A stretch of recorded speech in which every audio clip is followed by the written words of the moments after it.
Yang terhormat, Ibu Dr. Kusumaningtuti Sandriharmi Sutiono, SH LLM selaku Ketua Indonesia Banking School yang akan diwakilkan oleh Bapak Dr. Sparta SEME AKCA selaku Wakil Ketua 1. Yang kami hormati, Bapak Gatot Sugiono SEMM selaku Wakil Ketua 2. Yang kami hormati, Ibu Dr. Nuri Wulandari SE MSc selaku Wakil Ketua 3. Yang kami hormati, Bapak Dr. Erik Wijaya, SEME, selaku Kepala Program Studi Manajemen. Yang kami hormati, Ibu Meta Andriani, SEMM, selaku Sekretaris Program Studi Manajemen. Yang kami hormati, Ibu Dr. Wiwi Idawati, SEMSI, AKCA, SCPA, selaku Kepala Program Studi Akuntansi.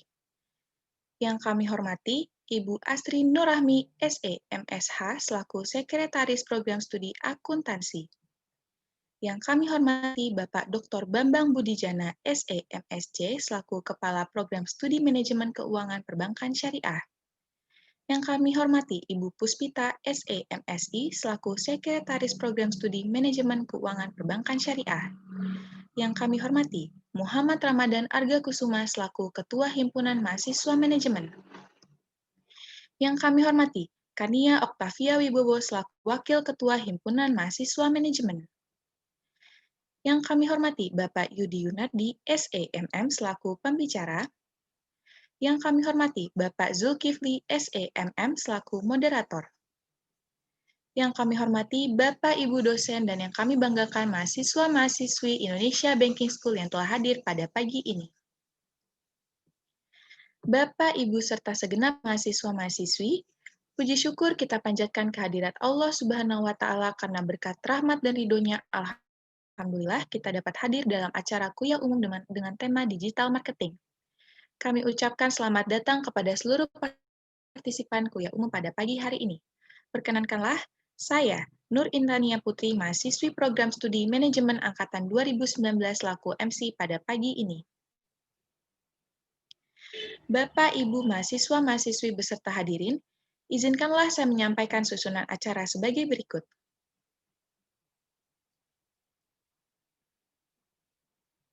Pertama, pembukaan. Kedua, mendengarkan lagu Indonesia Raya. Ketiga, pembacaan doa. Keempat, sesi foto bersama. Kelima, sambutan dari Dr. Sparta SEME AKCA selaku Wakil Ketua 1. Keenam, pembacaan CV oleh moderator oleh MC. Ketujuh, pembacaan CV pembicara oleh moderator. Kedelapan, pemaparan materi oleh pembicara. Kesembilan, sesi tanya-jawab. Kesepuluh, penyerahan sertifikat untuk pembicara dan moderator. Kesebelas, penutup. Baiklah hadirin yang kami hormati, acara selanjutnya adalah mendengarkan lagu Indonesia Raya.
Sebelum memasuki acara lebih lanjut, marilah kita awali acara ini dengan berdoa yang akan dipandu oleh Saudara Rifki Alif Nugraha. Kepada Saudara Rifki Alif Nugraha, waktu dan tempat kami persilahkan.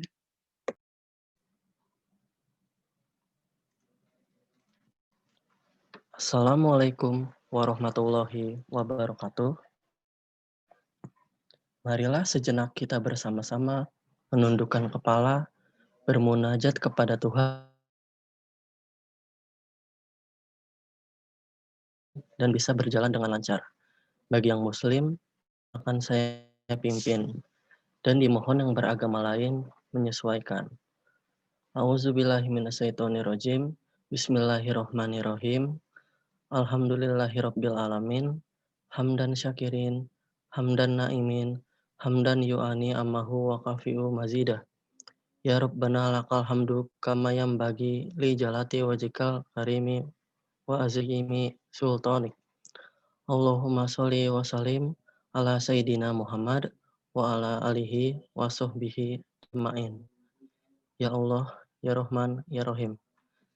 Tiada kata dan rasa yang pantas kami panjatkan kepadamu pada pagi hari ini, selain syukur kami atas segala nikmat dan hidayah yang sudah Engkau anugerahkan, sehingga kami bisa hadir bersama untuk mengikuti kegiatan kuliah umum dengan tema Digital Marketing. Untuk itu, jadikanlah acara ini sebagai acara yang Engkau ridhoi, yang membawa berkah, rahmat, taufik, dan hidayah-Mu kita semua. Ya Allah, Ya Qawiyyu Aziz. Jadikanlah kegiatan ini sebagai penyegar, pembangkit, dan penggugah semangat kami sebagai generasi bangsa dalam menjalankan amanah para pahlawan kami, sehingga kami dapat menjadi insan yang berguna bagi nusa, bangsa, dan agama. Ya Allah, Ya Wahhab, satukanlah hati kami, padukanlah langkah kami, dan segarkan pemahaman kami, agar kami dapat memetik hikmah yang terkandung di dalamnya. Jadikanlah kegiatan ini sebagai amal ibadah dan dapat terlaksana dengan baik dan sukses. Ya Allah, ya Tuhan kami, Engkaulah Sang Maha Pengampun. Ampunilah dosa dan kesalahan kami, dosa pemimpin kami, serta dosa dan kesalahan kedua orang tua kami. Ya Allah, ya Tuhan kami, mengingat pandemi yang sedang terjadi saat ini, berilah kesehatan untuk kami semua dan jauhkanlah dari marak bahaya, agar kami bisa bertemu dan menjalankan aktivitas seperti biasanya.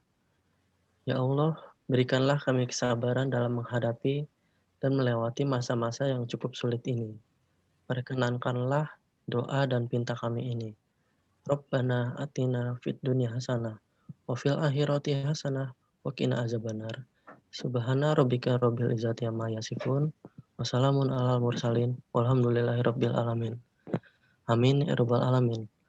Wassalamualaikum warahmatullahi wabarakatuh. Waalaikumsalam warahmatullahi. Terima kasih kepada Saudara Rifki Alif Nugraha. Semoga Tuhan Yang Maha Esa mendengar serta mengabulkan doa kita semua. Amin ya robbal alamin. Sebelum melangkah ke acara inti kita pada hari ini, dimohon kepada Bapak, Ibu, dan segenap panitia yang berada di ruang panelis untuk mengaktifkan kamera karena akan ada sesi foto bersama. Saya akan memandu untuk mengambil dokumentasi pada hitungan ketiga. Slide pertama. 1, 2, 3. Slide kedua. 1, 2, 3. Slide ketiga. 1, 2, 3. Dan slide keempat. 1, 2, 3. Hadirin yang kami hormati, selanjutnya kami persilahkan kepada Bapak Dr. Sparta selaku Wakil Ketua 1 Indonesia Banking School untuk memberikan sambutan. Kepada Bapak Dr. Sparta, waktu dan tempat kami silakan. Ya, terima kasih Tania. Assalamualaikum warahmatullahi wabarakatuh.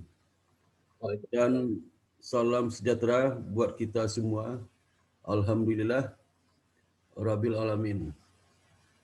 Puji dan syukur, marilah sama-sama kita panjatkan kehadiran Allah Subhanahu wa Ta'ala atas limpahan rahmat, nikmat, dan karunia-Nya yang diberikan kepada kita sekalian. Sehingga Alhamdulillah kita masih bisa berkumpul dalam acara yang akan kita laksanakan nantinya. Pada kesempatan ini izinkan saya mengucapkan salam hormat kepada Bapak Ibu pimpinan Indonesia Baking School, Ibu Dr. Kusumani Tuti S. Sutiono, yang saya hormati dalam kesempatan ini berhadir. Kemudian Bapak Gatot Sugiono sebagai Wakil Ketua 2, kemudian Ibu Dr. Nuri sebagai Wakil Ketua 3. Dan juga kepada Bapak Pembicara, Bapak Yudi Yunardi SCMM, adalah Senior Business Analyst Indivara Group sebagai pembicara kuliah umum hari ini. Kemudian kepada moderator kuliah umum, yaitu Bapak Zulkifli SMM, itu selaku Kepala Bidang Marketing Indonesia Baking School. Kemudian para pimpinan IBS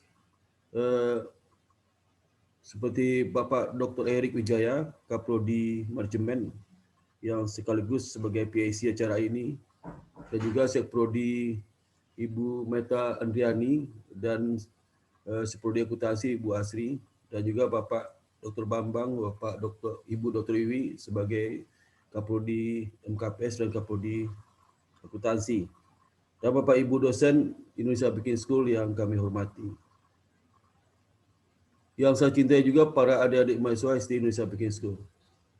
Para hadirin yang saya hormati, khususnya adik-adik mahasiswa yang saya cintai. Tujuan kuliah umum ini adalah untuk memberikan wawasan pengetahuan umum terkait dengan perkembangan teori dan praktek yang ada saat ini dan ke depan, terutama bagi dosen dan mahasiswa Indonesia Baking School. Untuk itu, semester ganjil ini dan adanya perubahan arah dan kurikulum IBS tahun 2020, maka kami mengadakan kuliah umum seri digital teknologi dan beberapa kuliah umum yang topiknya di luar digital teknologi, seperti perbankan dan keuangan. Hari ini adalah kuliah umum terakhir seri kelompok mata kuliah digital teknologi yang telah berlangsung sejak tanggal 25 September dan berakhir pada hari ini tanggal 18 Desember 2020. Hal mana kami lakukan terkait dengan perubahan kurikulum 2020. Topik kuliah umum seri digital teknologi yang telah dilaksanakan adalah topik-topik yang terkait dengan mata kuliah digital teknologi.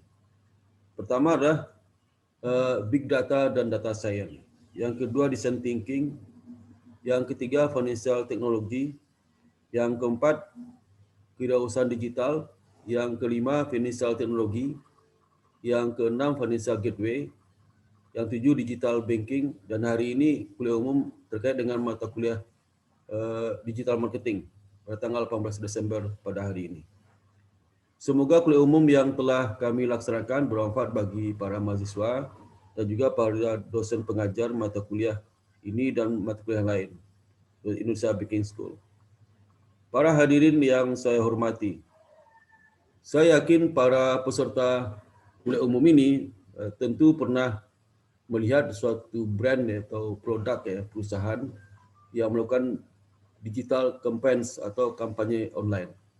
Atau mungkin Anda juga pernah melihatnya melalui website dan sosial media suatu perusahaan. Belakang ini memang semua hal tersebut tentu saja sering Anda lihat ya. Karena media sosial itu bisa lihat di HP di mana-mana saja dan kapan saja bisa Anda lihat ya. Nah, hal-hal demikian yang disebut dengan istilah digital marketing. Konsep dan penerapan digital marketing adalah hal yang dilakukan untuk mendongkrak penjualan produk dan suatu brand ya, Sering dengan kemajuan teknologi, tren di dunia bisnis juga semakin bervariasi. Salah satunya adalah tren digital marketing. Lalu seperti apakah sebuah digital marketing diterapkan dalam bisnis yang menjual produk tertentu? Untuk menjawab pertanyaan itu, Anda bisa menyimak penjelasan dari Bapak Yudi Yunardi yang memahami banyak hal dan terlibat dalam praktek digital marketing. Semoga kuliah umum ini dapat menambah wawasan pemahaman tentang digital marketing dan praktik dunia bisnis saat ini. Pertanyaan relevan dapat diajukan kepada pembicara adalah bagaimana dampak revolusi industri 5.0 yang lebih society terhadap kegiatan digital marketing ke depan. Dan Bapak Yudi ini adalah alumni IBS dan juga mahasiswa saya dulu waktu tahun 2012 kali. Dan juga istrinya termasuk mahasiswa di MMIPS. Semoga beliau ini bisa sukses dan juga pengajar tidak tetap di Indonesia Baking School. Para hadirin yang saya hormati, semoga kuliah umum yang akan dibawakan oleh Pak Yudi Yunardi yang sudah mempunyai pengalaman dalam bidang digital teknologi nantinya dapat bermanfaat bagi adik mahasiswa dalam memahami apa itu digital marketing, praktik di lapangan serta tren ke depan. Semoga kuliah ini dapat berjalan dengan baik. Demikian yang dapat saya sampaikan. Semoga acara ini dapat berjalan dengan baik dan selalu dilindungi oleh Allah Subhanahu wa taala. Amin ya rabbil alamin. Wabillahi taufiq wal hidayah. Wassalamualaikum warahmatullahi wabarakatuh. Waalaikumsalam warahmatullahi wabarakatuh. Terima kasih kepada Bapak Dr. Sparta selaku Wakil Ketua 1 Indonesia Baking School atas sambutannya. Bapak, Ibu, beserta segenap mahasiswa-mahasiswi yang kami hormati, selanjutnya saya akan membacakan CV moderator.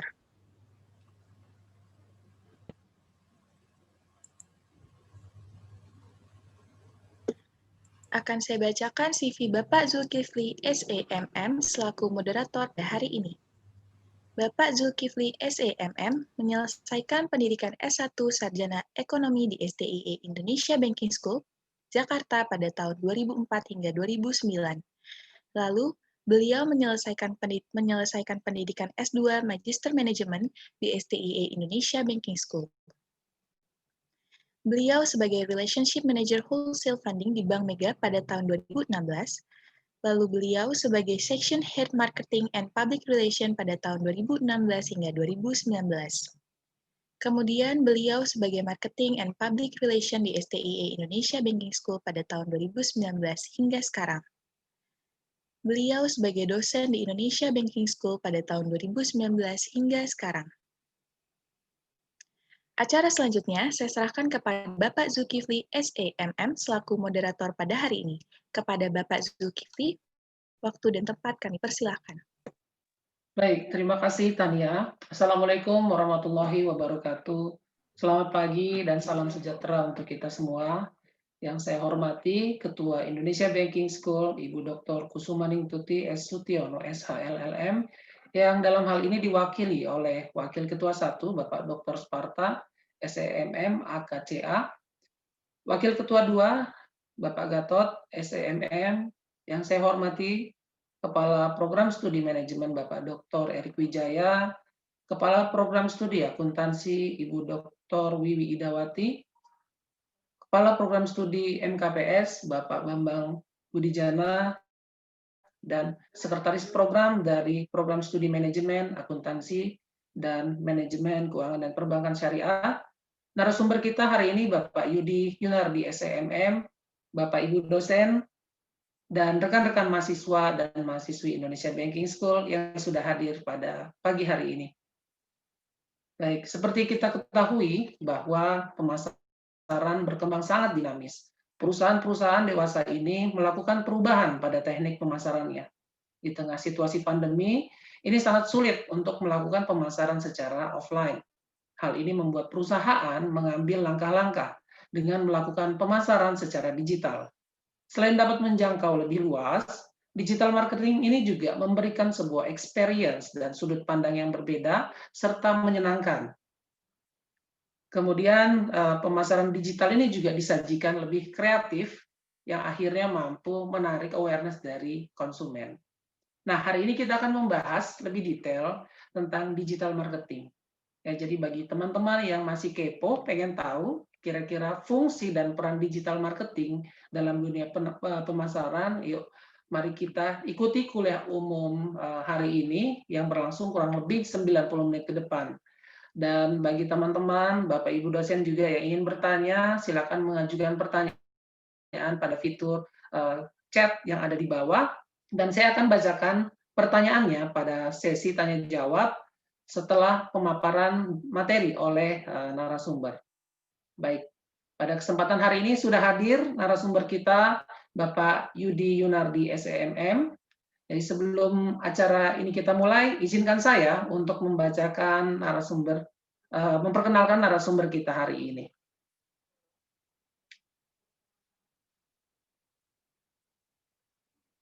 Baik, Bapak Yudi Yunardi menyelesaikan pendidikan pada program S1 di Universitas Indonesia dan menyelesaikan program masternya di Indonesia Banking School. Beliau juga memiliki pengalaman yang luar biasa sebagai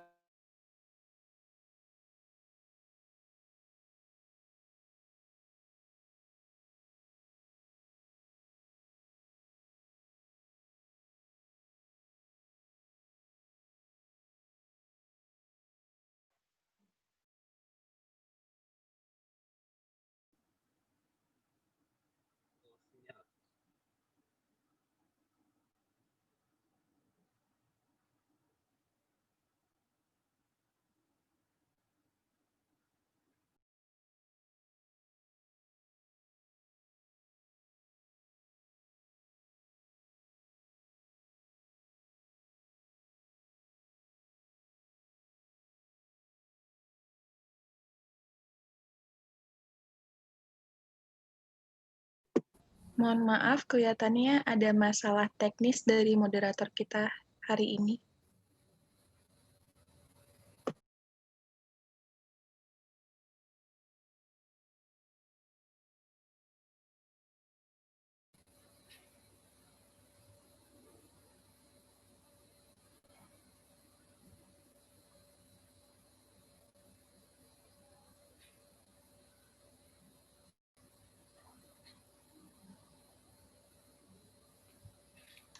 baik, mohon maaf terputus ya.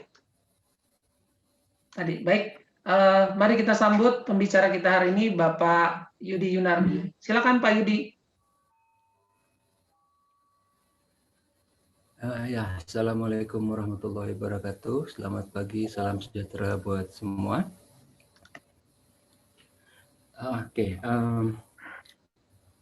Kita akan mulai nanti kuliah umum ini untuk membicarakan digital marketing.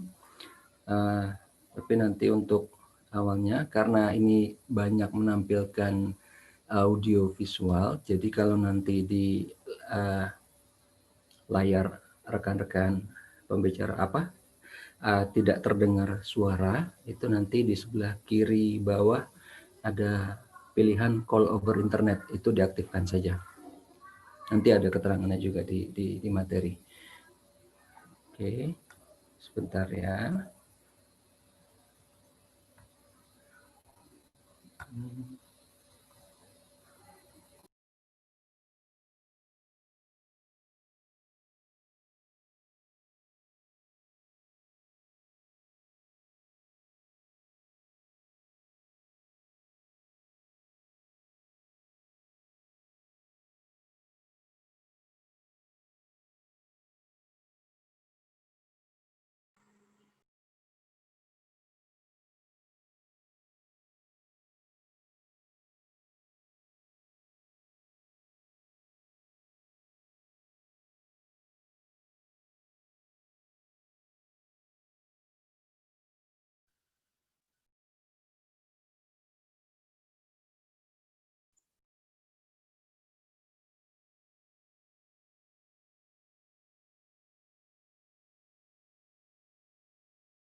Suaranya kedengeran nggak?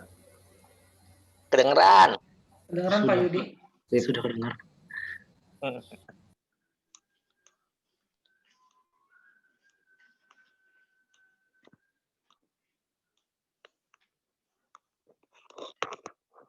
Mana?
Mohon maaf Pak Yudi, suaranya belum terdengar.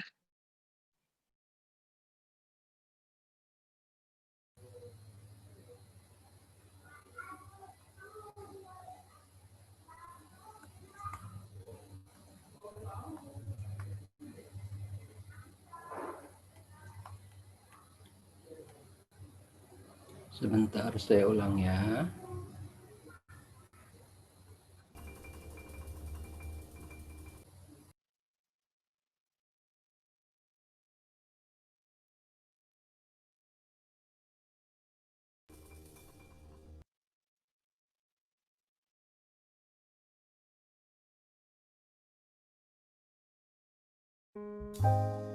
Assalamualaikum warahmatullahi wabarakatuh. Selamat pagi rekan-rekan semua. Terima kasih atas kesempatan yang diberikan. Pada kuliah umum kali ini, kita akan membahas mengenai digital marketing dan media sosial.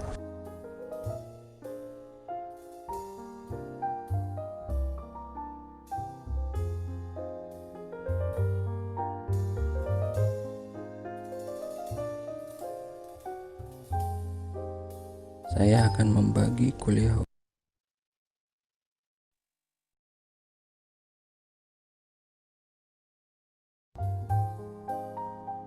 tiga bagian, yaitu dunia digital, digital marketing, dan social media marketing. Social media marketing ini sebenarnya merupakan bagian dari digital marketing. Namun kita nanti akan membahasnya secara khusus. Kenapa? Karena disinilah kebanyakan aktivitas digital marketing dilakukan. Selamat datang di dunia digital, dunia maya, atau dunia virtual. Banyak tempat yang dulunya ramai, sekarang sepi. Ditambah lagi dengan adanya pandemi virus corona ini. Tapi sebenarnya tanpa pandemi memang akan lebih banyak menghabiskan waktunya dalam dunia digital. Suka atau tidak suka, inilah dunia kita sekarang. Saya tidak akan membahas implikasi sosial dari keadaan ini, tapi faktanya memang seperti itu. Banyak hal yang dulu harus kita lakukan secara fisik, sekarang dapat kita lakukan secara online, seperti mengecek saldo tabungan, mengirim dokumen, berinteraksi dengan kawan lama, berkolaborasi dalam mengerjakan proyek, atau berjualan barang. Kita sudah berada di era Web 2.0, Industri 4.0, revolusi digital yang disruptif dalam setiap industri. Sebagai seorang marketer atau pemasar, kita perlu tahu kemana sekarang orang-orang ini pergi. Mereka pergi online. Mengapa orang online? Pertama, untuk informasi tentang produk baru, jasa, atau lokasi. Yang kedua, jika mereka memiliki pertanyaan yang ingin dijawab. Yang ketiga, jika mereka memerlukan bantuan.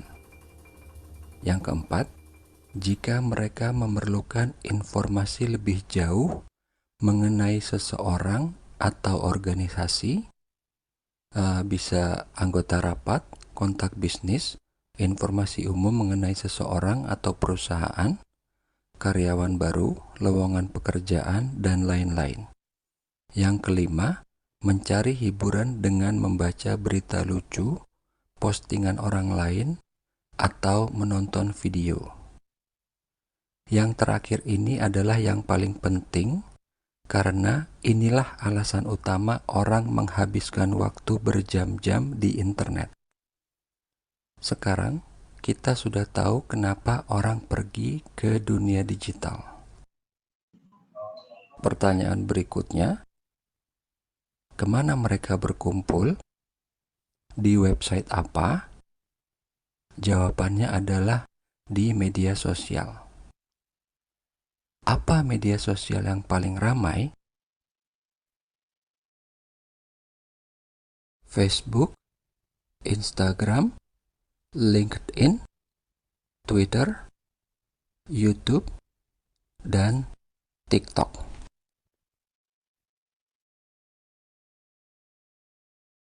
Sekarang kita sampai pada bagian kedua dari kuliah umum, yaitu digital marketing. Kita akan membahas digital marketing secara keseluruhan dan nanti pada bagian terakhir khusus membahas digital marketing pada media sosial. Pemasaran tidak lagi mengenai barang yang kita tawarkan, melainkan mengenai cerita apa yang akan kita kemukakan. Kenapa demikian? Karena pembeli sekarang menuntut lebih dari sekedar informasi tentang produk. Seperti halnya kuliah saya tentang design thinking, bahwa produk itu bukan semata tentang fitur, namun juga tentang pengalaman apa yang didapatkan.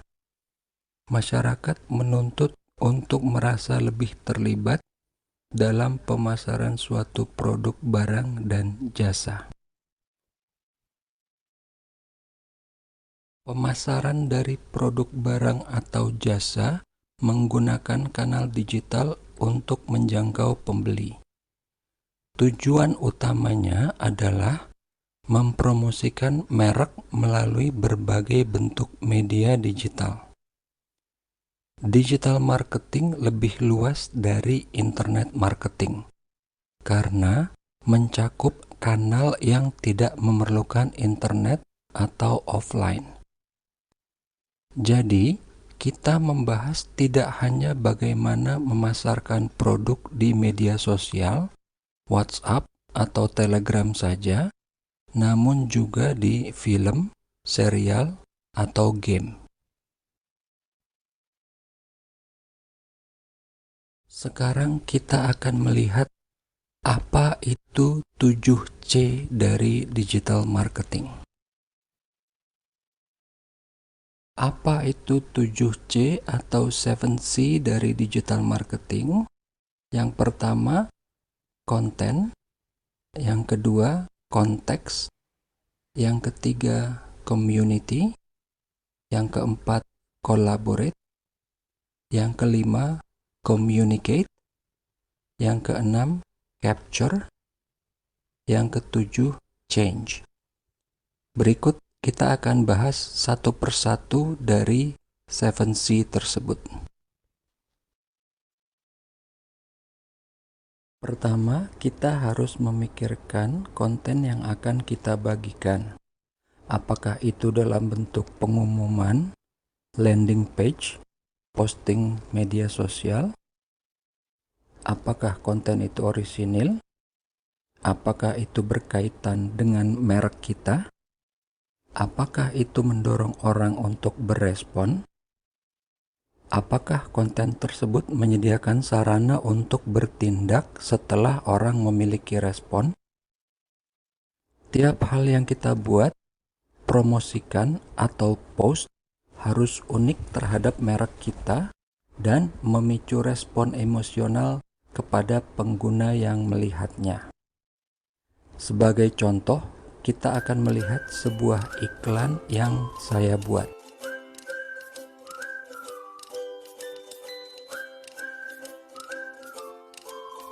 Pertama, kontennya orisinil, menampilkan merek dengan jelas, mendorong orang untuk berespon dan menyediakan sarana.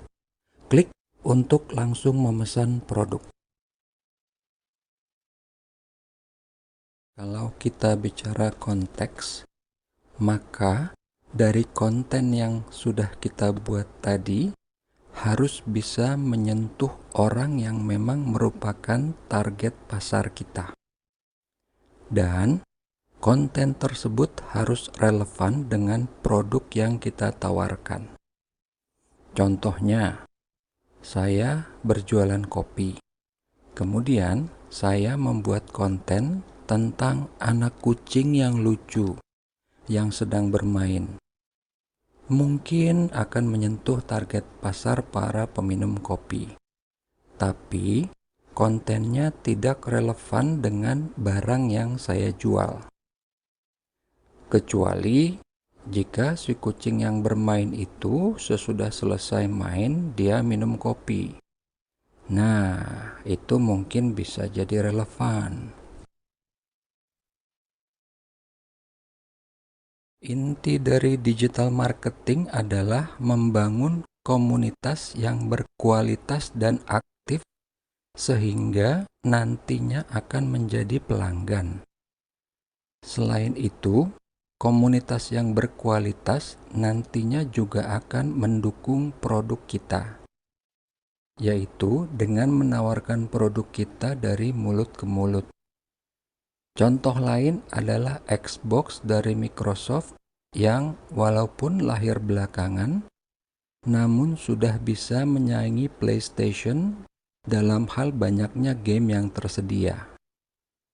Ini karena sebelum Xbox diluncurkan, Microsoft sudah membangun kerjasama yang baik dengan komunitas developer game yang ada, yaitu dengan memberikan SDK atau Software Development Kit secara gratis dan memberikan akses yang mudah kepada para developer untuk membuat game di platform Xbox. Kolaborasi, yaitu melibatkan publik dalam perkembangan bisnis. Pernah dengar istilah crowdsourcing atau crowdfunding? Yaitu biasanya perusahaan kecil menawarkan prototipe nyata kepada publik dan orang yang tertarik bisa ikut patungan mendanai agar prototipe tersebut dapat diproduksi secara massal. Hal ini tidak hanya dilakukan oleh perusahaan kecil saja.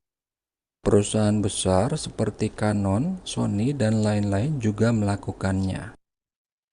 Intinya adalah menjalin kerjasama dengan pelanggan yang ada, membangun rasa turut memiliki kepada publik secara luas.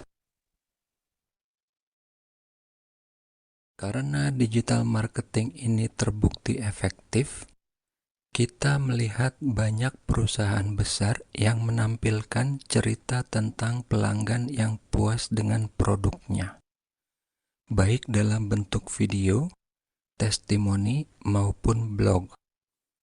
Karena saking efektifnya, bahkan cara ini dapat digunakan secara negatif. Inilah yang melahirkan pekerjaan yang namanya buzzer. Tugas buzzer ini adalah merekayasa, memutarbalikkan, memberikan potongan fakta atau menyodorkan fakta di luar konteks. Contohnya, tiba-tiba ada orang posting bahwa McDonald's di Manado menjual daging dari kelelawar. Orang awam yang tidak tahu apa-apa pasti akan langsung marah karena tahu bahwa sekarang lagi pandemi COVID-19 dan salah satu penyebabnya adalah dari kelelawar. Fakta apa yang disembunyikan di sini? Saya yang pernah tinggal di Manado tahun 80-an, di sana kelelawar beku dijual di supermarket untuk dimasak. Makan daging kelelawar itu hal yang biasa di Manado. Jadi, kalau ada orang Manado yang lihat postingan tersebut, ya dia sih biasa aja, nggak mungkin marah. Tapi, orang biasa yang nggak tahu kalau di Manado emang biasa makan kelelawar, ya pasti jadi marah. Kemungkinan yang kedua adalah dulu mungkin McDonald's pernah menjual daging kelelawar tersebut, namun sekarang sudah tidak. Kemungkinan ketiga, ada orang yang pesen paket nasi, kemudian dimakan pakai daging kelelawar yang dibawa dari rumah. Contoh lain, dulu ingat nggak? Kita pernah ditakut-takuti dengan HP yang mudah sekali meledak. Kalau lagi di charge, terus terima telepon, bisa tiba-tiba meledak tuh HP. Dikasih lihatlah foto-foto yang mengerikan dari orang yang terbakar badannya, kepalanya, kasur tempat tidurnya. Tahu nggak itu asal mulanya dari mana? Dari perang antara Apple dan Samsung Galaxy Note 4-nya. Samsung pernah bermasalah dengan baterai. Ributlah buzzernya Apple. iPhone juga dulu pernah bermasalah dengan baterai. Ributlah buzzernya Samsung. Konten awalnya adalah baterai Samsung gampang meledak. Baterai Apple gampang meledak. Namun, berita tersebut mengalami banyak distorsi di masyarakat, sehingga jadinya baterai HP secara umum gampang meledak. Walaupun memang ada kasus, namun itu penyebabnya bukan dari baterai, namun dari chargernya yang memang super abal-abal. Misalnya, harga charger normal itu rata-rata 50.000. Yang paling murah 30 ribuan lah. Nah, ini dia beli charger harga 5 ribuan. Ya, mau berharap apa? Seperti pada kuliah saya mengenai big data, bahwa Internet of Things akan memberikan kita feedback yang sangat besar.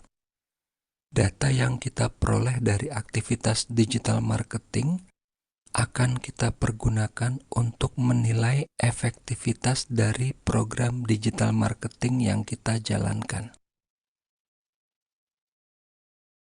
Suka atau tidak suka, Digital marketing adalah kekuatan yang dominan untuk mempromosikan bisnis dalam dunia digital.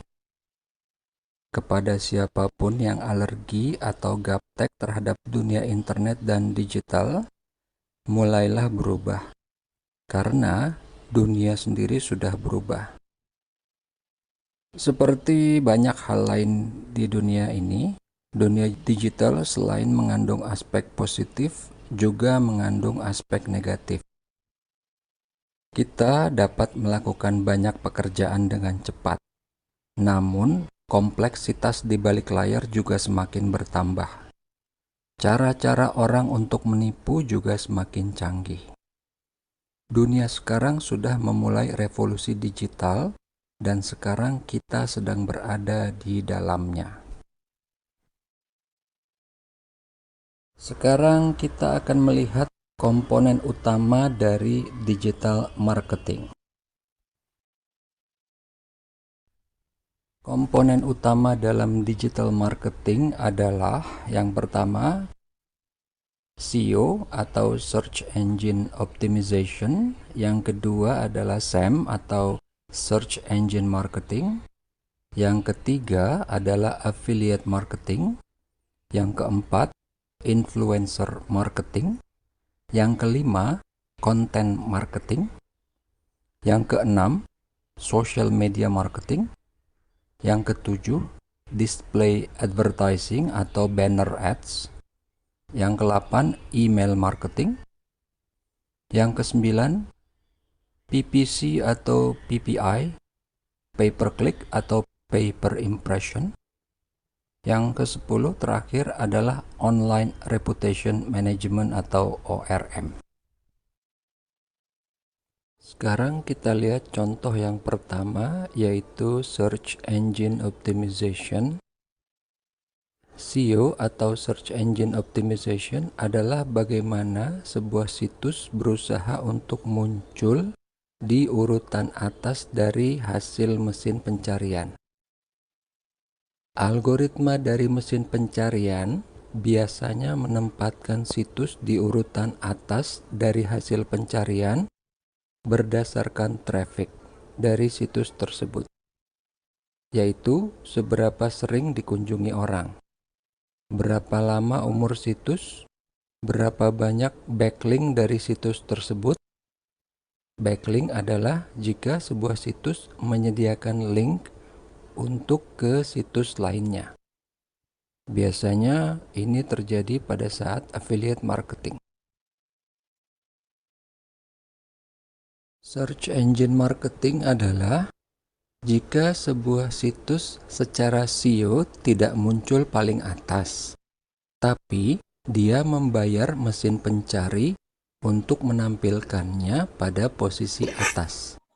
Hasil pencarian sebenarnya dimulai di sini.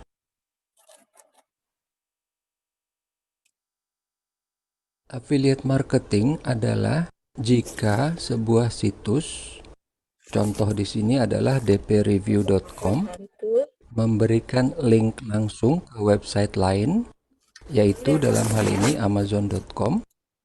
Ini juga dinamakan backlink. Influencer marketing adalah pemasaran dengan mempergunakan influencer, yaitu orang yang sudah memiliki banyak pengikut di sosial media untuk memasarkan suatu produk. Dalam contoh ini, kita lihat sebuah akun Instagram, yaitu Canadian Bros, yang biasanya memposting kegiatan dari anjing bersaudara ini, kemudian memasarkan jam tangan bermerek Daniel Wellington. Pada contoh kedua, kita lihat seorang influencer atau traveler vlogger bernama Cole Snape memasarkan Sun Peaks Resort. Pada contoh ketiga adalah konten marketing dibantu penggunaan influencer. Pada akun Instagram official Sony memasarkan HP Xperia seri terbaru. Untuk menunjukkan kehebatan kemampuan zoom-nya, Sony mengadakan sayembara dengan mengundang belasan influencer untuk ikut menyebarkan via sosial media untuk menemukan kata tersembunyi di dalam foto. Peserta harus zoom in ke dalam foto tersebut untuk mencari kata yang tersembunyi. Sekarang kita akan melihat konten marketing atau biasa disebut product placement pada serial drama Korea berjudul It's Okay Not Be Okay yang memasarkan HP terbaru dari Samsung, yaitu Galaxy Z Flip. HP ini juga muncul pada serial drama Korea yang lain, yaitu Flowers of Evil. Di dalam animasi ini kita tidak perlu menebak HP apa yang dipegang, karena hanya satu HP yang layarnya bisa dilipat seperti itu, yaitu Samsung Galaxy Z Flip.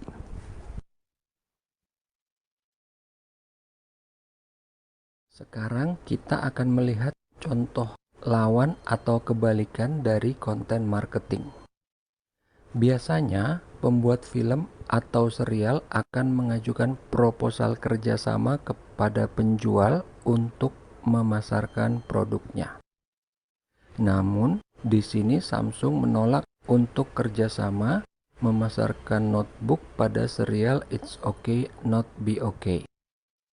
Sehingga, notebook Samsung ini namanya diganti menjadi Namsung.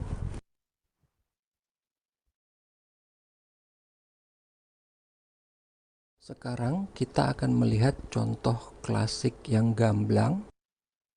Ini adalah film Top Gun yang sekarang sedang dibuat versi terbarunya, yaitu Maverick. Dalam film Top Gun ini, Tom Cruise dan pilot lainnya menggunakan kacamata Ray-Ban Aviation Series. Kacamata yang dipakai hampir sepanjang durasi film sejak awal sampai akhir, bahkan pada saat briefing di mana suasana teduh, tidak ada sinar matahari. Hasilnya, penjualan kacamata Ray-Ban meningkat 80% berkat film ini.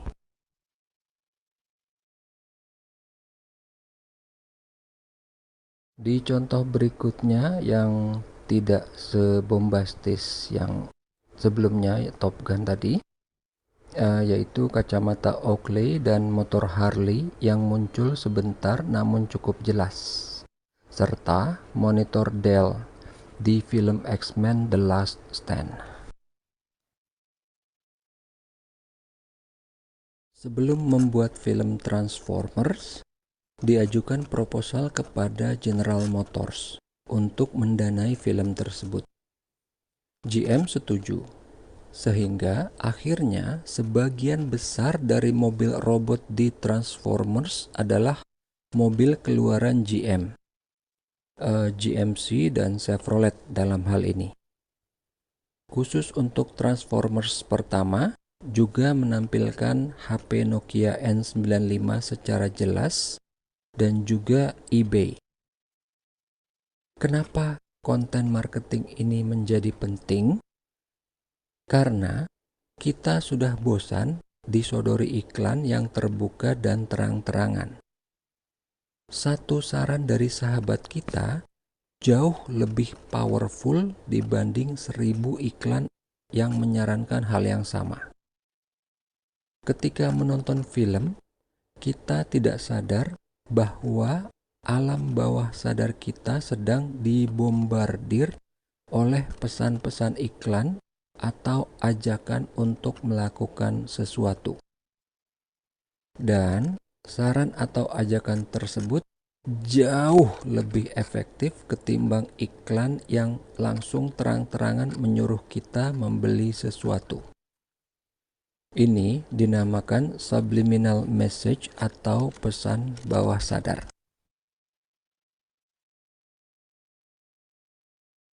Mungkin kita tidak sadar, namun banner ads adalah bentuk iklan digital yang paling umum dan sering kita temui, terutama pada situs berita seperti contohnya detik.com. Email marketing, dari namanya aja udah bisa ditebak ya. Ini adalah bentuk iklan, penawaran barang atau jasa yang dikirim melalui email. Email marketing ini sekarang juga sudah berevolusi, tidak hanya email dari kontak yang kita kenal, namun juga dari Google sendiri. Google mengirimkan email marketing langsung kepada kita. Dalam contoh ini bukan penawaran barang atau jasa dari Google, namun perusahaan membayar Google untuk mengirimkan email marketing kepada para pengguna email Google.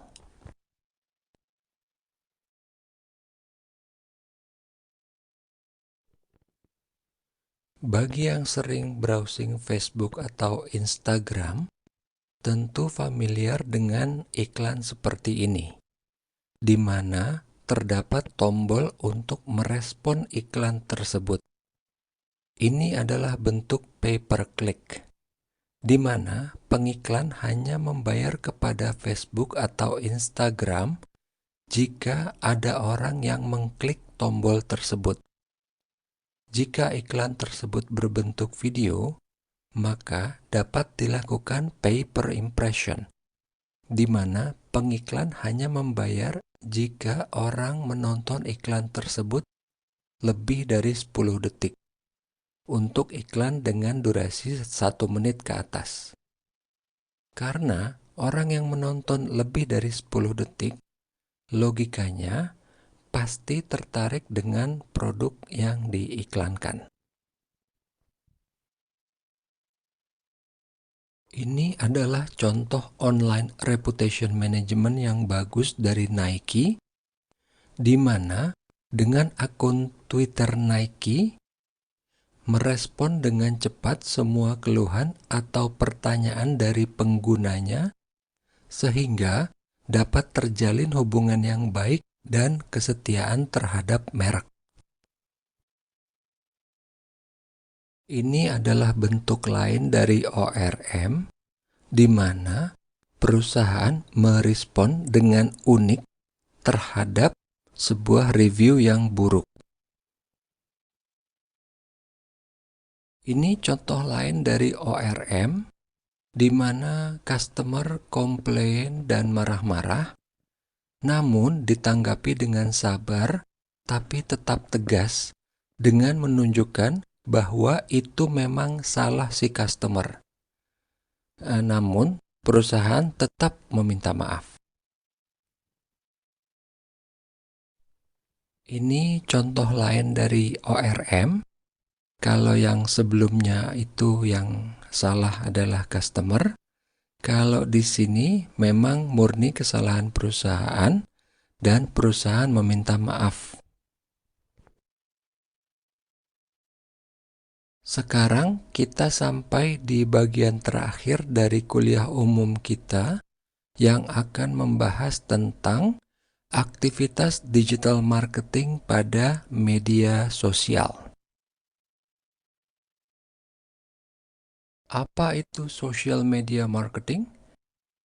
Adalah proses meraih kunjungan pengguna internet ke situs tertentu atau perhatian khalayak ramai melalui situs-situs sosial media.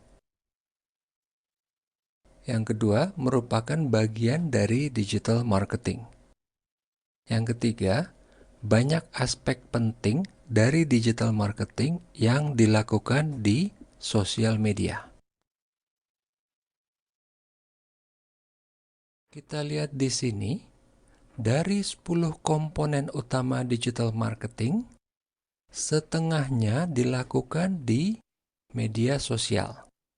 Seperti kita lihat dari contoh sebelumnya, influence marketing, content marketing, pay-per-click, dan online reputation management, semuanya dilakukan di media sosial.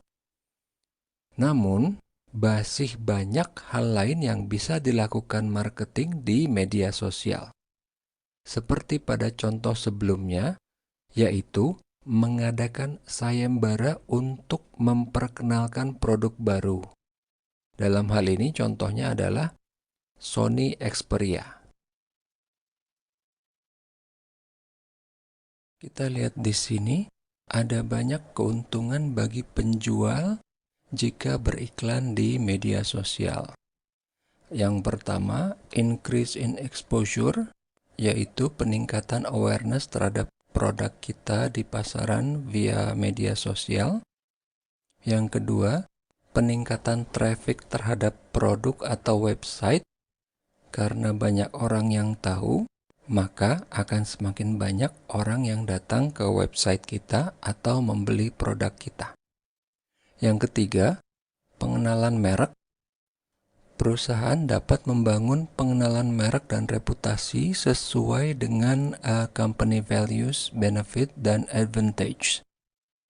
Yang keempat, lead generation. Melalui media sosial, perusahaan dapat membuat orang tertarik untuk membeli produk perusahaan yang bersangkutan. Yang kelima, improve search rankings. Dengan semakin banyak aktivitas dilakukan di media sosial, akan meningkatkan peringkat produk kita pada hasil pencarian di Google maupun situs pencarian lainnya. Yang keenam, marketplace insight.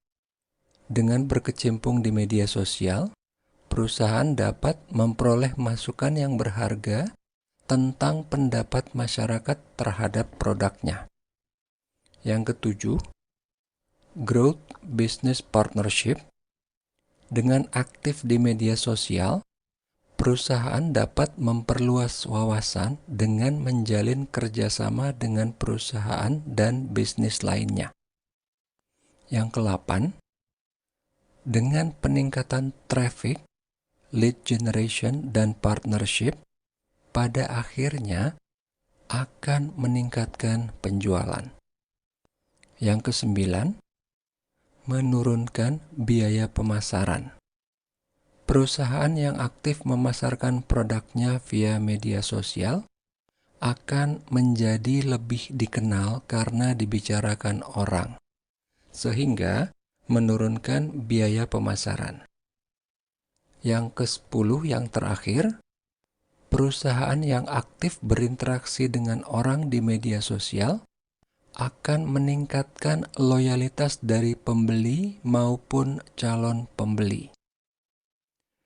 Namun, dengan segala keuntungannya ini, tetap harus ada yang diperhatikan oleh pemasang iklan supaya semua keuntungan ini bisa dinikmati. Untuk melakukan pemasaran di media sosial, perusahaan harus melihat jenis-jenis media sosial yang ada. Ada 6 media sosial besar saat ini, dan tiap media sosial tersebut memiliki karakteristik yang berbeda-beda.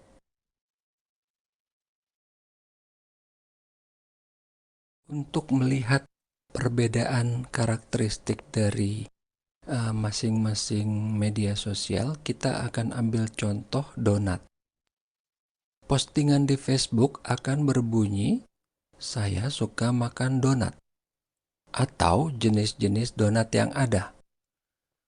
Postingan Instagram akan seperti menampilkan foto-foto artistik dari donat dengan efek-efek lomo, vintage, atau bokeh, atau yang lain. Sedangkan di Twitter berbunyi, "Saya suka #donat." Karena Twitter lebih kepada pesan-pesan pendek namun intensif. Sedangkan untuk media sosial LinkedIn, orang akan lebih tertarik memperlihatkan dunia profesional. Sehingga postingannya kurang lebih berbunyi, "Saya kerja di toko donat," atau "Saya founder dari toko donat tertentu. Kalau di YouTube akan berupa video unboxing donat atau video tentang makan donat. Terakhir, untuk TikTok berupa donat challenge, yaitu misalnya makan 10 donat dalam satu nafas atau makan 1 donat sambil joget. Sekarang kita akan mengambil contoh produk yang lebih serius, yaitu flagship dari kamera mirrorless Sony, yaitu Sony A7R full frame yang berharga di atas $2.000, lebih mahal dari harga motor. Iklan di Facebook akan berbentuk video dengan menunjukkan fungsi-fungsi unggulannya dalam bahasa yang dimengerti orang banyak.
Sony. Sedangkan di Instagram akan lebih fokus kepada foto-foto indah yang dapat dihasilkan oleh Sony A7R. Untuk di Twitter, karena merupakan tipikal pesan pendek dan intensif, Sony memecah akun menjadi lebih spesifik, yaitu akun khusus Sony Alpha yang terpisah dari akun Sony Electronic. Sedangkan akun Sony Alpha Rumors adalah akun dari komunitas yang disupport oleh Sony untuk mengetahui kabar-kabar terbaru dari produk kamera Sony jauh sebelum muncul di pasaran. Sedangkan untuk YouTube, Sony memiliki satu akun dengan channel khusus untuk kamera. Namun yang terpenting bukanlah akun ofisialnya, namun postingan dari komunitas yang mendukung produk Sony tersebut. Bisa dalam bentuk review, unboxing, dan lain-lain. Sedangkan di LinkedIn biasanya lebih menampilkan kiprah para vlogger, fotografer yang sedang beraksi menggunakan kamera Sony. Di sini kita tidak akan menemukan iklan Sony A7R di TikTok. Karena TikTok yang ramai digunakan para millennials dan Gen Z memang bukan platform yang tepat untuk memasarkan produk kamera full frame yang harganya lebih mahal dari harga motor. Namun, Sony menggunakan TikTok untuk memasarkan lagu-lagu dan film yang menyasar segmen anak muda.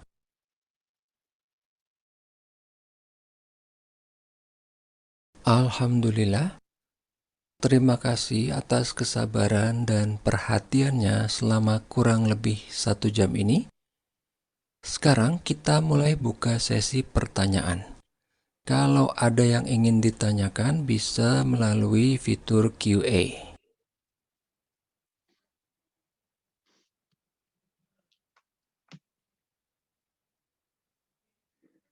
Baik, terima kasih Pak Yudi Ya, pemaparan materinya. Mungkin teman-teman di sini ada yang ingin bertanya? Belum ada ya. Mungkin saya dulu Pak Yudi untuk mancing nih Pak Yudi ya. ya, sip, boleh. Pak Yudi, tiap hari nih kita kan selalu dibanjiri iklan, gitu ya. Dibanjiri iklan, banyak banget iklan yang masuk. Kemudian produknya ini kurang lebih mirip-mirip Pak Yudi. Nah, dari sisi kita penjual, bagaimana sih kita bisa bersaing ya untuk memenangkan pemasaran digital ini, Pak Yudi? Ya. Untungnya sekarang di dunia media sosial, iklan itu bukan cuma milik perusahaan besar yang punya dana besar. Karena kita tahu kalau tahun 80, 90-an, orang ngomongin iklan itu ngomongin duit ratusan juta, miliaran.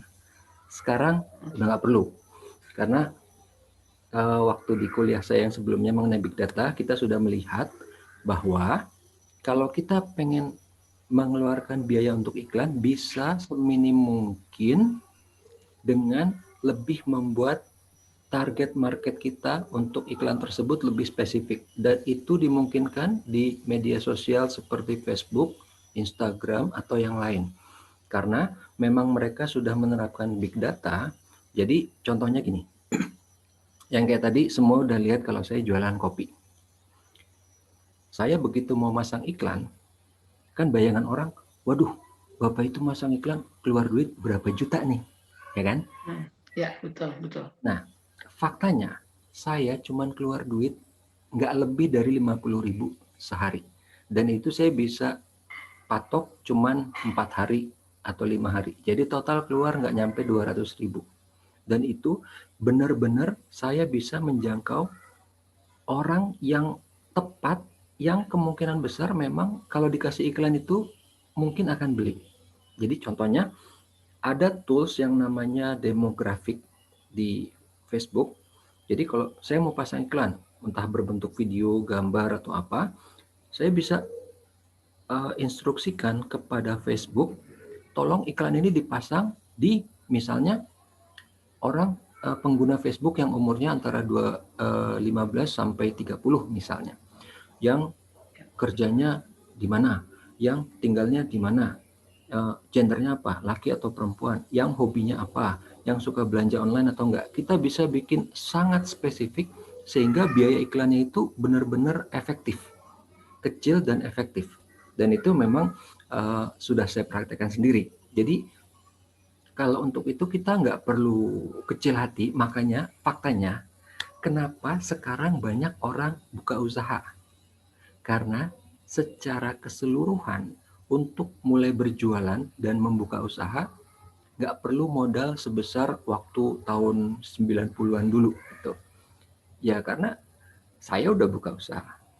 Teman saya, kakak saya semua udah buka usaha, gampang gitu. Ya kalau rekan-rekan semua di sini tahu ada Tokopedia, Bukalapak, bahkan kita nggak perlu apa-apa, tinggal buka akun, jualan barang, udah selesai, gitu kan. Nah untuk kan kalau kita udah jualan barang, kita belum tahu laku atau enggaknya. Untuk bisa membuat barang itu jadi laku lewat digital marketing tadi kan, lewat pemasaran di sosial media. Jadi kalau kita udah tahu namanya kita baru, ya jangan beriklannya jangan di TV lah. Kalau di TV kan tahu kan berapa miliar gitu. Iya betul. Gitu. Betul sekali Pak Yudi. Ya. Jadi ini juga terkait sama kita juga nih di marketing ITS Pak Yudi. Kita juga pakai itu ya. Jadi kita ada profiling dulu ya Pak Yudi ya. Kita profiling customer. Kemudian dari sisi segmentasinya siapa, umurnya berapa, kemudian mau spending berapa begitu ya Pak Yudi ya, kurang lebih ya. Betul. Ya, jadi di situ profiling kita Iya, iya. Kita nggak harus ini. Waduh, berarti saya harus jago banget dong supaya bisa ngelihat profil. Enggak. Kita bisa Ya. trial and error. Kita bisa misalnya, ini kita kelompokkan. Oh, ini profiling untuk demografi A, terus nanti ini yang B, ini yang C. Nanti kita bisa tes nih. Di Facebook pun ada toolsnya. Nih A dan B dan C, mana yang paling efektif? Itu ada juga. Kita bisa tes di situ. Gitu. Oke. Karena Baik ini Pak kayaknya Yudi, ini sudah ada pertanyaan yang masuk nih. Kita kasih ke mahasiswa dulu ya Pak Yudi ya. Ada dosen Ya. juga yang izin bertanya gitu ya. Oke. Sip, Pertama sip. dari Ramadan. Ramadan bertanya, Pak Yudi, bagaimana implementasi dan pemanfaatan digital marketing untuk pengembangan UMKM di Indonesia? Untuk pengembangan UMKM, kalau boleh dibilang ya, itu sekarang sudah terjadi. Yang tadi saya bilang di Tokopedia, di Bukalapak. Jadi bayangannya UMKM bukan yang berada di suatu wadah di perusahaan A atau di pemerintah atau di mana. Sekarang semua orang udah berjualan. Semua orang udah berjualan karena sedemikian mudahnya. Yaitu tadi saya bilang, kita tinggal punya akun di Tokopedia untuk beli barang awalnya. Tapi terus kita lihat, wah, gue punya barang bekas nih, jual aja lah. Ya kalau kejual syukur, nggak kejual nggak apa-apa. Tapi kita sudah berjualan di situ. Nah, kalau untuk pengembangan lebih lanjut, yang tadi kita bilang, mungkin, wah kita tadinya, ini banyak ya contoh-contoh cerita di internet ya. Awalnya dia cuma jualan sambal kecil-kecilan di kantor, ke teman. Lama-lama lewat WhatsApp, lewat Telegram, tiba-tiba lewat Facebook, jadi besar. Itu banyak. Gitu. Jadi pengembangannya di situ, lewat situ. Betul. Jadi nggak cuma jualan di awal ya, tapi kita ada namanya upscale ya, namanya Pak Yudi ya. Upscaling. Diperbesar lagi begitu ya. Ya. Baik Pak Yudi, ini ada lagi nih dari Rudi Perdana. Assalamualaikum, selamat pagi Pak Yudi. Saya Rudi dari akuntansi ingin bertanya. Pertanyaannya, saya sempat melihat ada slide review di mana ada sengketa antara konsumen dan pedagang. Salah satu contoh tadi yang salah adalah konsumennya. Yang menjadi pertanyaan saya, apabila konsumen tersebut tidak terima atas produk yang ditawarkan oleh penjual dan penjual di penjual ini digugat, adakah solusi jalan keluar dari penjual untuk menyelesaikan sengketa ini?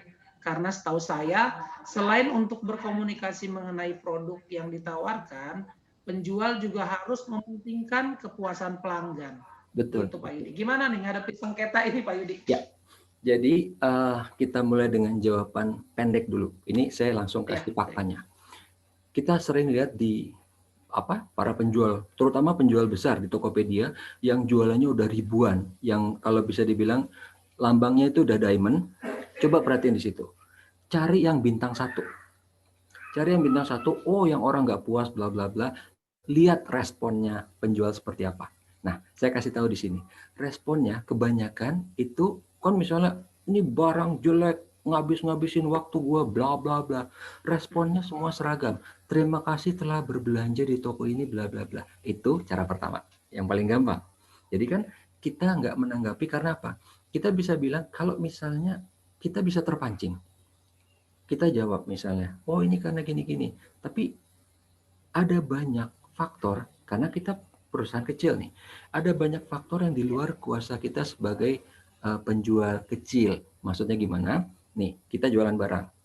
Ada yang beli lewat internet, kita kirim pakai apa? Pakai kurir, ya kan? Dari kita, ini barang udah bagus. Sama kurir rusak. Kita salah nggak? Enggak kan? Pembeli salah nggak? Enggak kan?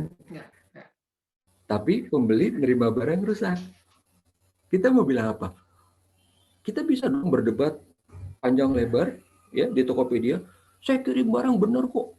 Pembelinya bilang nggak bisa. Oh, jadi panjang. Itu malah jadi jelek. Makanya jadi kita bilang aja terima kasih sudah berbelanja di bla bla bla ini. Itu tadi yang contoh yang pertama. Yang kedua, kalau kita mau, kita bisa telusuri lebih lanjut kenapa dia marah. Misalnya kan dia udah bilang, oh ini barangnya jelek gini. Kenapa? Terutama yang paling bisa dipraktekkan itu untuk barang yang kompleks, yang digital. Kita bukan ngomongin kayak roti atau daging atau apa, karena biasanya kalau itu kita udah tahu kan, ini namanya daging umurnya cepat. Kalau di luar kulkas kita misalnya kirim ke orang, ya mau nggak mungkin dong pakai JNE ya kan, harus pakai same day, harus pakai Gojek, Grab atau apa segala macam yang cepat. Jadi kalau untuk barang digital itu bisa jadi absensi. pembelinya salah, dia nggak tahu gimana masangnya atau apa segala macam, kita bisa lihat dari situ. Nah, ini jawaban yang medium. Jawaban yang panjang, kalau misalnya beneran ini ya, misalnya dia nggak terima banget, dia ke pengadilan banget ya, semua segala macam apa, yaitu mau nggak mau kita harus penuhi, karena kita nggak salah. Kalau kita memang yakin kita nggak salah. Lain cerita kalau misalnya kita jualan minuman, nggak sengaja busuk, diminum oleh pembeli, dan dia sakit, masuk rumah sakit, atau meninggal. Nah, itu lain masalah ya. Itu memang akhirnya pasti akan ke pengadilan dan kita harus melaksanakan proses seperti apa adanya. Itu jawaban panjangnya. Jadi, tadi ada 3 tuh ya jawabannya. Yang biasa, yang pendek, yang sedang, sama yang panjang. Iya, iya, betul. Saya juga lihat gini Pak Yudi, lihat salah satu pengguna ya, maksudnya pembeli juga di situs-situs online Tokopedia gitu ya. Dari awal si sellernya udah kasih info dulu ya Pak Yudi ya. Jadi cegahnya di awal gitu ya, dikasih info bahwa barang ini begini begitu ya. Bahkan akhirnya hadir bisnis baru Pak Yudi ternyata. Bisnis baru asuransi Pak Yudi. muncul asuransi bahwa mau nggak diasuransiin, padahal nih produknya nih ya cuma apa gitu, cuma teman-teman berpikir semua oh murah nih, cuma berapa rupiah gitu ya, berapa rupiah barang kita udah aman. Mungkin itu juga bisa bantu menjawab juga ya Pak Yudi ya, tadi ya permasalahan itu ya, sebelum terjadi sengketa sudah diantisipasi sejak awal begitu ya. Baik Pak Yudi, ini ada lagi dari mahasiswa dari Imam Fatur. Apakah ada perbedaan setelah digital marketing pada situasi sebelum pandemi dan setelah pandemi? Dan apakah big data pada masa pandemi ini sangat efektif? Nah, ngomongin pandemi ini Pak Yudi nih. Pandemi, ya perbedaannya digital marketing sebelum ada pandemi dan sesudah ada pandemi, dan bagaimana pemanfaatan big data ini? Apakah efektif atau seperti apa? Silakan Pak Yudi. Ya, jadi ini kita ngomong kalau sebelum pandemi, lebih banyak orang yang pergi keluar, mau ke kafe, ngopi, belanja, ke supermarket segala macam. Begitu pandemi, orang yang biasanya suka keluar, nggak boleh keluar. Mau nggak mau dia belanja di mana? Dia belanja online. Ya? Jadi, kalau saya memang dari dulu suka belanja di internet, di online. Tapi kan banyak orang yang memang lebih suka keluar, pergi gitu kan, naik motor, naik mobil, sambil jalan, sambil apa. Begitu ada pandemi, dia nggak bisa. Dia harus belanja online. Jadi, pertama, efek pandemi itu adalah peningkatan secara tajam, secara drastis, penjualan online. Itu dialami di seluruh dunia. Jadi, orang yang tadinya pengen atau suka keluar, nggak bisa, mau nggak mau dia belanja online. Nah, jadi peningkatan yang sangat tajam di transaksi online, jadinya waktu awal membuat infrastruktur kurang bisa menanggap. Maksudnya apa? Kalau kita ingat pertama kali pandemi, katakanlah waktu tahun ini ya, di bulan Januari Februari, itu server Tokopedia, Bukalapak itu sempat lelet, bahkan sempat down. Itu saya tahu kenapa. Karena itu Tokopedia, Bukalapak, Gojek itu servernya yang nanganin perusahaan dari saya. Jadi kita ngerasa itu kalau kita dipanggil sama mereka. Jadi itu trafficnya itu ya padat ya. Karena tiba-tiba tadinya pengguna katakanlah cuma 100, tiba-tiba jadi 3.000. Wah, so itu akhirnya dinaikkanlah. Jadi memang belanjanya pasti akan keluar duit lebih banyak di Tokopedia, Bukalapak segala macam, tapi karena traffic lebih banyak, pasti mereka juga akan nantinya lebih untung. Itu efek yang pertama. Kalau tadi dihubungkan dengan big data, karena semua server di marketplace sekarang ini sudah di cloud, jadi secara otomatis pemanfaatan big data udah langsung built-in. Maksudnya gimana? Betul. Kalau sekarang soalnya udah nggak pernah ada orang yang punya server secara fisik ya. Tapi kalau dulu dia punya server fisik di kantor, ada komputer gede-gede satu ruangan, itu kita belum tahu dia bisa memanfaatkan big data apa enggak. Karena server misalnya ada 100, kita belum tahu apa mereka saling terhubung satu sama lain. Tapi kalau mereka udah pasang aplikasi Tokopedia, Bukalapak di Google, di Amazon, atau di tempat lain, di Microsoft Azure, itu sudah pasti bisa langsung dirangkum. Misalnya Tokopedia pengen tahu, berapa orang sih pembeli saya yang umurnya di bawah 15 tahun?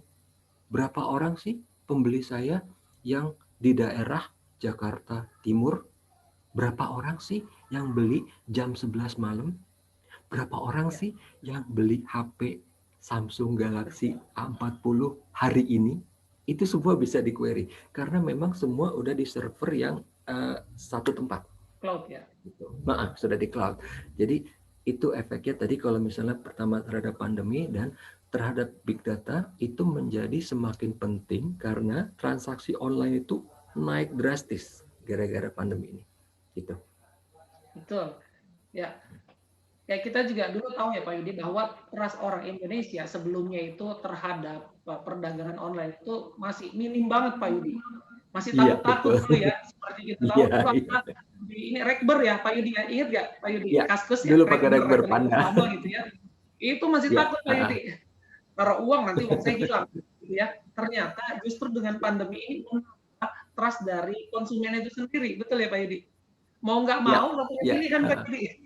Jadi kemarin yang Gojek, SPV-nya Gojek juga kemarin ngasih info bahwa ini ada plus minusnya juga nih.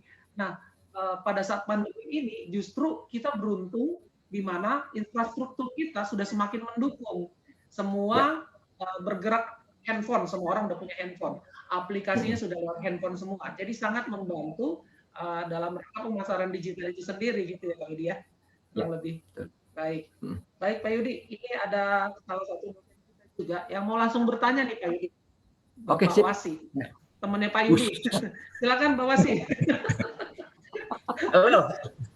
Assalamualaikum bro. Waalaikumsalam warahmatullahi wabarakatuh. Tadi sebenarnya mau nanya udah diambil sama moderatornya Ijul, cuma agak sedikit berbeda pertanyaannya. Jadi sip, mana-mana. Kalau tadi kan ada membahas sosial media marketing.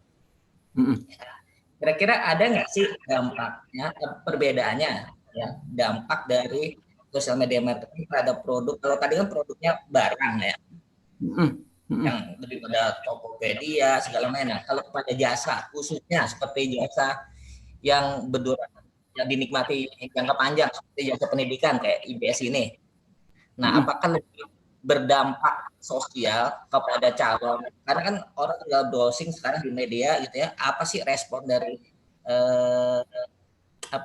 suatu jasa gitu ya, jasa pendidikan?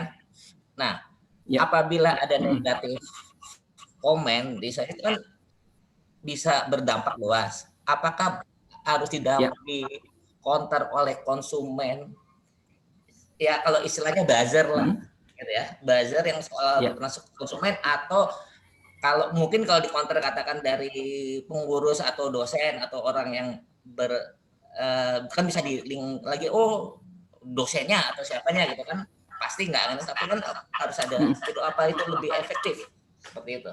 Gitu sih bro. Thank you. Assalamualaikum. Ini kalau Pak Wasi emang pertanyaannya pasti jawabannya harus panjang ini. Oke, jadi pertama kita bedah dulu masalah. Kita bedah dulu masalahnya. Pertama, kalau tadi untuk produk barang, kalau untuk jasa gimana digital marketing itu bla bla bla, kurang lebih sama. Faktanya, kalau kita lihat di media sosial, kita melihat sama banyaknya iklan untuk produk barang maupun jasa. Jadi bisa pendidikan, asuransi, bank, bahkan nih yang paling gampang ya, Justip, jasa titip. Kalau tadi dulu Rekber ya, Justip itu kan jasa juga. Itu sama perlakuannya, bagaimana di dunia digital marketing. Itu yang pertama. Oke, sekarang kita melihat bagaimana kalau tadi Pak yang dikemukakan Pak Wasi itu menyangkut ORM ya, Online Reputation Management. Jadi di sini kita melihat inti dari semuanya itu adalah di customer. Jadi kita misalnya ada sesuatu yang negatif dari yang kita punya ya, kita misalnya punya produk, ada sesuatu yang negatif, kita bisa merespon dengan cara yang kasar tadi, buzzer tadi, atau dengan cara yang menengah ya. Tadi ada contohnya, kalau sempat ingat ada sebuah restoran yang dapat review yang negatif, tapi sama dia itu review dibikin jadi lucu sehingga orang malah jadi senang. Jadi contohnya kalau masih ingat tadi ya, sebuah restoran itu dapat reviewnya dari orang ya, ini adalah tempat makanan yang paling buruk yang pernah saya makan gitu ya. Sama dia dikutip tuh di iklannya si restoran itu. Ayo mari yang mau nyobain ini, karena waktu itu ada review yang bilang ini makanan paling buruk loh. Nah itu apa? Ditantangin justru ya. Justru dibikin gitu. Orang malah jadi lucu gitu. Orang malah jadi wah, hebat juga nih, asik juga nih. Orang woles banget di restoran nih. Gitu. Itu cara yang medium yang kedua. Yang ketiga itu bisa dengan cara yang sudah kita sering lihat. Jadi buzzer itu ada dua, ada yang dibayar, ada yang enggak. Yang enggak itu yang namanya fanboy, fanatik. Jadi kalau kita mau contoh yang paling klasik, yang paling gampang, yang sering kita lihat di internet, itu pertempuran antara Apple fanboy sama Android fanboy. Coba lihat kalau lagi berantem itu. Atau Apple fanboy sama Windows fanboy. Jadi mereka yang berantem di internet ini, itu nggak dibayar, kebanyakan itu nggak dibayar sama Apple maupun Windows maupun Android atau Google. Mereka berantem karena mereka merasa, oh ini punya gue nih, Android ini punya gue nih, enak aja lu marah-marah, apa jelek-jelekin. Jadi tadi kalau ingat yang slide yang saya bilang, inti dari digital marketing adalah membangun community yang fanatik, yang loyal terhadap produk kita. Kalau dia sudah loyal, begitu ada yang ngomong jelek, langsung nih sama dia dibantah. Tanda kutip, dia jadi buzzer, walaupun kita nggak bayar. Gitu. Jadi kalau campaign dari digital marketing itu sudah sukses, sudah membentuk suatu komunitas yang mereka jadi fanatik. Jadi misalnya nih, kita jual produk, udah ada yang fanatik, terus ada yang bilang, oh itu produk jelek tuh. Nanti dia sendiri akan langsung ngomong tanpa kita suruh. Enggak kok, gue udah pakai, bagus aja kok, biasa aja, lu aja yang ini nih, gitu. Gitu. Tadi itu ada 3 ininya, alternatif untuk menanganinya. Tadi juga sempat Pak Wasi sharing tentang kampus ya, sharing sedikit juga kalau tentang kampus ini nulisnya banyak banget Pak Yudi. Begitu ya. Dari sisi kondisi saat ini ya, dari sisi perekonomian banyak banget orang yang terkena dampak begitu. Yang kita alami juga yang modelan pospon gitu loh Pak Yudi. Iya. Gitu ya. Dari sisi kampus memang agak sedikit berbeda dengan jasa jasa pada umumnya gitu ya Pak Yudi, karena agak sedikit rigid ya, masalah penempatan placement iklan pun kita harus perhatikan gitu ya Pak Yudi, kurang lebih ya. Betul. Baik, ini ada lagi Pak Yudi dari David Ismail. Ini lumayan berat nih kayak pertanyaan Pak Yudi. Pada awal launching akun sosial media, isi konten otomatis sebaiknya ditujukan ke funnel marketing ke atas. Apakah ada standar, ada golden standarnya nggak? Ya Pak. Harus berapa post yang sifatnya brand awareness untuk bisa lanjut releasing content consideration. Yang kedua, dalam on dan off page, kira-kira apa saja fitur utama dalam optimasi on page dan off page dalam meningkatkan traffic di website kita, dan kisaran untuk memantau trafficnya itu berapa lama Pak? Oke, tadi sebentar. Pertanyaan yang pertama apa? Saya nggak terlalu nangkep jelas tadi yang pertama. Yang pertama, ini tentang golden standard, Pak. Golden standard tentang funnel marketing. Ya, saya ulangi Pak ya. Pada awal launching sosial media, isi konten otomatis sebaiknya ditujukan dimasukkan ke funnel marketing teratas? Apakah ada golden standarnya?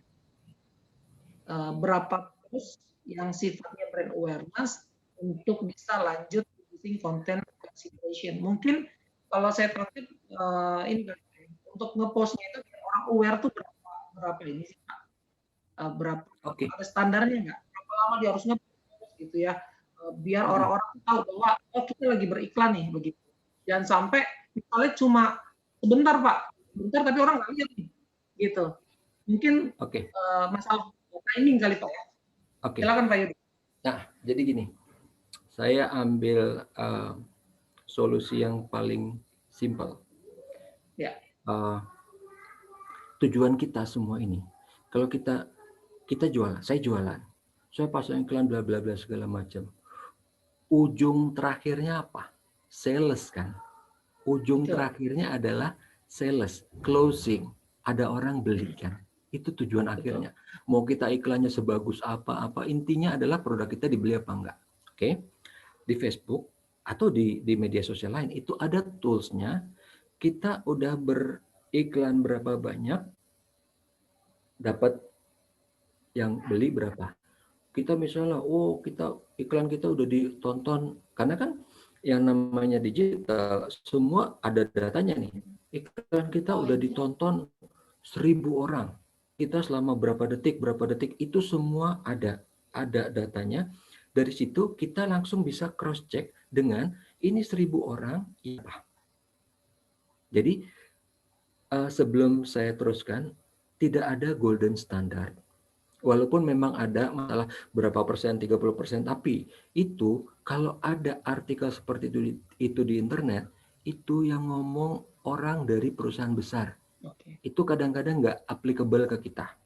Jadi kita manfaatkan sebaik digital ini yang udah ada datanya semua, itu kita manfaatkan sebaik mungkin supaya biaya kita bisa tekan.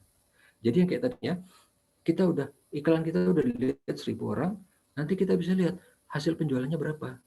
Iklan kita udah ditonton 100 orang. Hasil penjualannya berapa.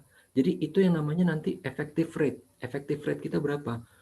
Jadi effective rate itu ada golden standarnya. Kalau effective rate di atas 30% itu bagus sekali. Jadi dari 100 iklan kita yang dilihat orang, 30 beli. Itu golden standarnya ada kalau untuk effective rate. Jadi 30 super bagus. Di bawah itu masih lumayan, 15-20% itu masih lumayan. Jadi intinya kalau untuk di iklan itu semua data ada, tinggal pinter-pinternya kita ngelihat. Tapi nggak ada ilmu yang pasti, makanya kenapa mereka menyediakan tools banyak buat kita. Yang tadi saya bilang ada yang namanya A/B testing, ada yang namanya effective rate. Jadi kita lihat dari situ. Jadi kita jangan mungkin penanya ini pernah melihat di internet, aduh gua kapok iklan di Facebook boncos apa segala macam. Jangan langsung sama seperti bisnis pada umumnya. Jangan mulai besar. Mulai dari kecil. Sama kayak bisnis kan, gue mau jualan apa? Mau jualan beras. Dananya berapa? 10 miliar, 1 triliun. Jangan, kita mulai dari yang kecil. Jadi sama juga dengan belanja pengeluaran untuk iklan. Kita mulai dari yang kecil. Gue mulai beriklan, misalnya contoh saya, rumah saya di daerah Jakarta Selatan. Oke, saya akan beriklan di Jakarta Selatan dulu. Saya akan beriklan di orang kantoran dulu, karena yang saya kenal tipenya seperti apa. Atau saya beriklan cuma untuk laki-laki dulu. Kita lihat dulu, ini efektif nggak? Oke, kalau misalnya kita kurang puas, kita coba hal lain. Coba beriklan di Jakarta, mungkin tadi di Lebak Bulus, coba di Cilandak, coba di Fatmawati. Atau, laki-laki, coba kalau perempuan kayak gimana? Kalau orang kantoran seperti ini, coba kalau mahasiswa gimana? Kalau pensiunan gimana? Gitu. Coba dari yang kecil-kecil sehingga kita punya datanya semua, nanti kita akan bisa rangkum sendiri karena tiap orang, tiap bisnis itu akan spesifik. Karena apa? Karena kita punya data yang sangat akurat dari big data, pasti akan spesifik. Dan itu memang tujuannya. Karena kita pengen meminimalisir belanja iklan. Itu kan intinya dari big data itu. Gitu. Betul. Jadi memang pertama itu kita harus lihat dulu ya Pak Yudi. Bisnis kita sebesar apa sih sebenarnya gitu ya Pak Yudi ya. Dan sampai bisnisnya itu sebenarnya skupnya kecil, tapi kita mau iklan besar-besaran gitu ya. Ya. Jadi malah jomplang jadinya gitu ya Pak Yudi ya. Yang kedua mungkin yang saya rangkum bisa rangkum bahwa profiling dulu nih. Ya trial and error harus dicoba ya Pak Yudi ya. Nah, mungkin kita dapat software yang tepat. Kalau misalnya gitu ya trial and error dulu nih. Dari trial and error itulah kita dapat pengalaman. Yang akhirnya dari situ baru scale up lagi ya Pak Yudi. Betul. Ya. Ya, gitu. Kemudian untuk dari sisi traffic Pak, kira-kira gimana meningkatin traffic? Ya. Traffic kayak orang masuk. Sebenarnya untuk traffic sama. Kalau tadi kita ngomongin sales, itu ujung terakhir dari penjualan. Traffic itu ujung terakhir dari website. Jadi analoginya sama. Kalau untuk traffic misalnya kita beriklan supaya orang bukan beli produk tapi supaya datang ke website kita kan. Jadi kita beriklan, kita iklan ke sini, coba lihat yang datang berapa. Karena traffic dari website kita pun kita bisa lihat secara akurat. Tiap detik kita bisa lihat kan, yang datang berapa. Dan kita bisa lihat bukan cuman jumlah. Kita bisa lihat ini orang datang dari mana. Ini orang datang cuman iseng, nggak sengaja, atau memang dari link yang kita kasih. Yang tadi saya bilang backlink, ada backlink, ada affiliate marketing kan. Jadi, dan masuk ke kanal mana gitu ya Pak Yudi? Nah, itu. Ya. Karena di big data itu semuanya data itu ada, tinggal kita mau pakai atau enggak. Itu aja. Betul. Sama ini juga Pak Yudi, kemarin juga punya pengalaman juga tentang website. Ternyata di website itu ada istilah bounce rate gitu ya. Bounce rate itu yang kayak berapa lama sih orang itu kita kebuka begitu. Ternyata kalau misalnya semakin lama kita masuk sebuah website dan itu loadingnya lama, itu bounce rate-nya tinggi. Artinya orang yang baru masuk akhirnya keluar lagi itu tinggi juga, gitu. Betul. Ya. Baik. Ini ada satu lagi pertanyaannya Pak Yudi. Izin bertanya, menurut Pak Yudi, ini mau minta saran-saran nih Pak Yudi. Untuk pengimplementasian ilmu digital marketing di IBS biar lebih maksimal. Saran Pak Yudi, gimana Pak Yudi? Nih, gini, itu memang kemarin saya udah sempat mikir. Untuk digital marketing, kalau mau lebih hands-on, itu digabung dengan kewirausahaan digital. Pertama, karena apa? Inti dari semuanya, ini mau digital marketing, mau apa, itu apa orang pengen buka usaha kan? Yang namanya buka usaha itu nggak bisa teori. Dia harus terjun langsung. Dia harus ngerasain seperti apa seharian nungguin HP nggak ada order. Dia harus tahu. Banget, Pak. Dia harus bisa dapat. Seharian nungguin HP nggak ada order. Mata kuliah masih related. Integrated marketing communication. Wah, itu jadi satu semua tuh. Iya, betul. Jadi nanti akan lebih banyak prakteknya. Maksudnya gimana? Jadi kita punya kantin ya, di IBS ada kantin. Mungkin ada satu slot di situ khusus untuk mahasiswa praktek. Gitulah. Mahasiswa praktek. Jadi di situ bisa tadi tiga mata kuliah itu tuh bisa praktek di situ tuh. Nanti misalnya kita kasih contoh yang gamblang ya.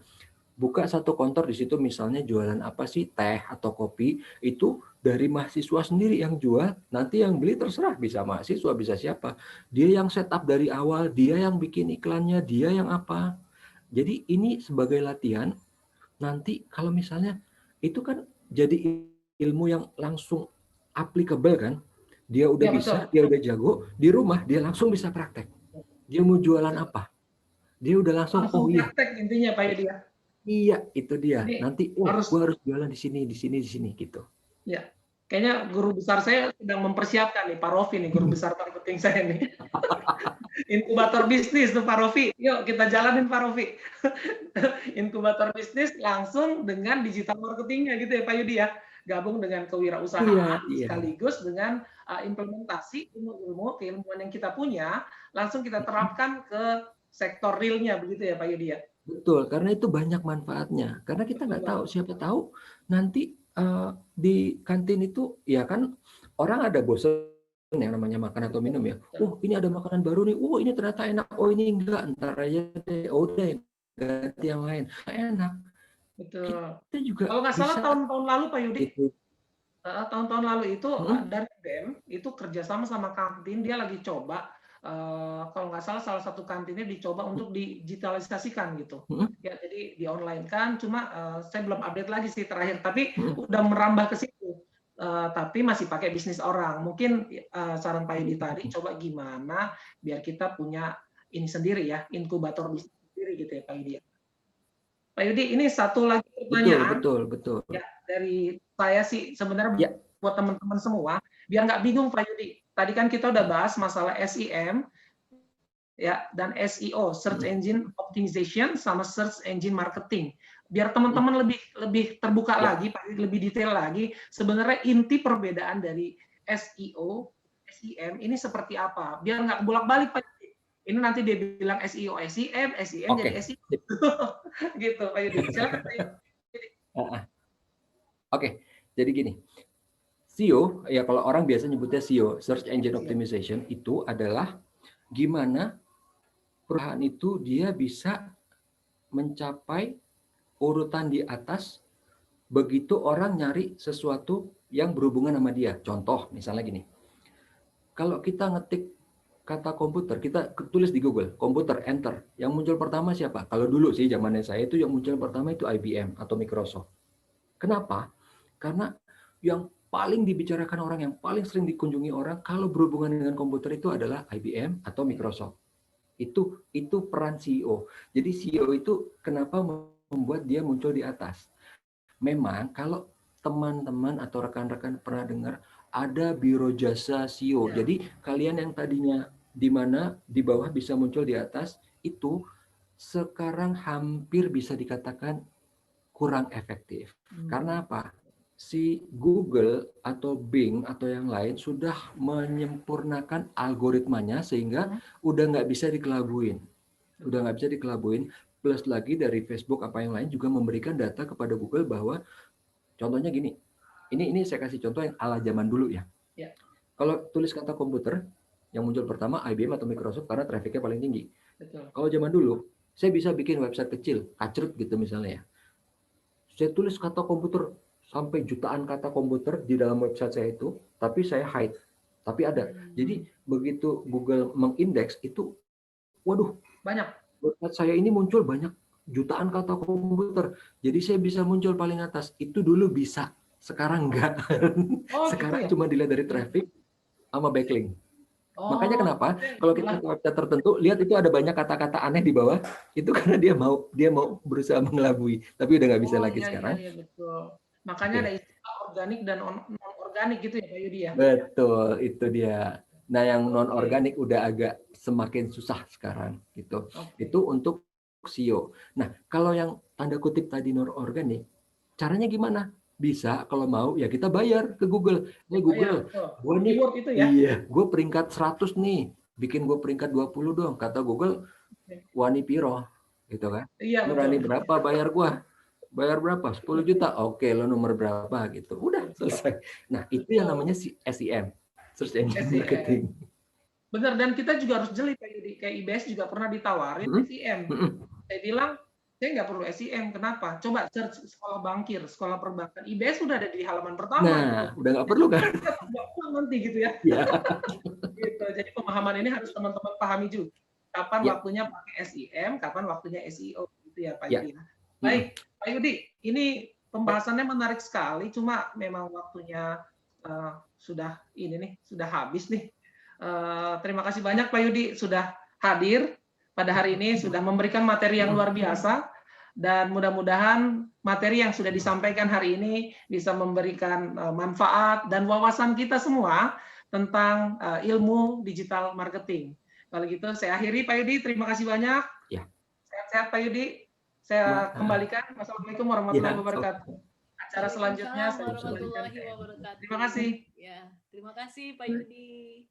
Baik, terima kasih kami ucapkan kepada Bapak Yudi Yunardi dan Bapak Zulkifli atas pembahasan materi yang sangat menarik dan menginspirasi kita. Baiklah Bapak Ibu beserta mahasiswa yang kami hormati, acara selanjutnya adalah penyerahan sertifikat kepada Bapak Yudi Yunardi dan Bapak Zulkifli.